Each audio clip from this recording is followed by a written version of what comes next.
Every afternoon after school, the children loved to play in a huge garden that surrounded a deserted castle.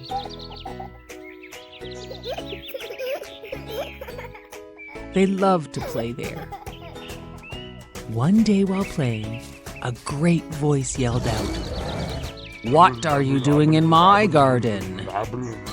It seems the giant had returned back to his castle, and he did not want the children to play there. He shouted at them and told them to leave and never come back. They all ran away as fast as they could. The giant then built a huge spiked fence around his garden, so none of the children could ever get in. The giant put a large gate in the fence with a sign that said, "Keep out," in big black letters. The children would pass by and look sadly at their favorite place to play. They really missed playing in the beautiful garden. Soon fall and winter came and covered everything in snow and frost. The giant looked out his castle window at his snow-covered garden and wished for spring to come. Spring did come, everywhere except in the giant's garden. The snow and frost were thrilled to have a place to stay forever. One morning, the giant was lying awake in bed when he heard a bird singing. He leapt from his bed to look out the window. His whole garden was in spring bloom. The snow and frost were finally gone. Then he noticed all the children playing in his garden.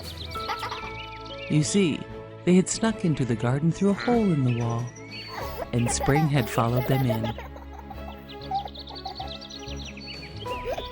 One little boy was crying because he could not climb the trees like all the other children. He was just too small to reach.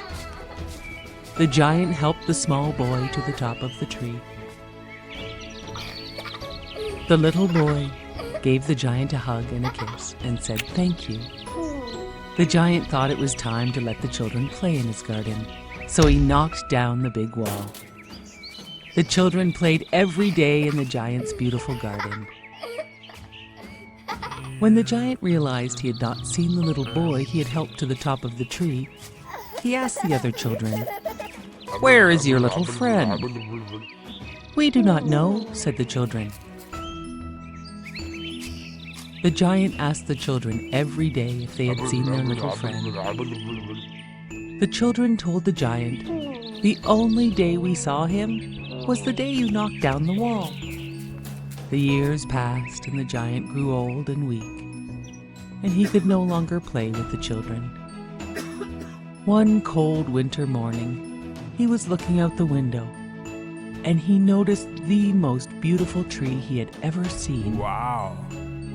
The tree was covered with delicate white blossoms with silver fruit, and beneath the tree was the little boy who had gone missing for so long. "He's come back at last," said the giant joyfully.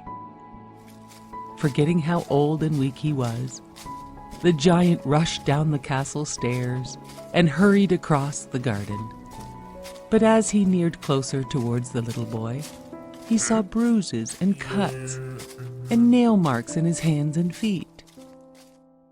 "Who has hurt you?" asked the giant. "As old and feeble as I am, I will kill the people who have done this to you." The small child smiled gently and said, "Hush, don't be angry, but come with me." "Who are you?" whispered the giant, falling to his knees. "A long time ago, you let me play in your garden," the child replied. "Now, I want you to come and play in my garden. It is called Paradise." That afternoon, when the children came to play in the garden in the winter snow, they found their giant friend lying dead. The old giant looked so peaceful. He seemed to have a beautiful, peaceful, gentle smile on his quiet face. The giant was covered in small, beautiful white flower blossoms. The children thought he looked so happy and at rest. They said sweet prayers for him to be playing with children angels in a gorgeous paradise garden forever. The children always remembered the giant for his kind heart and generous spirit, and played in his garden forever.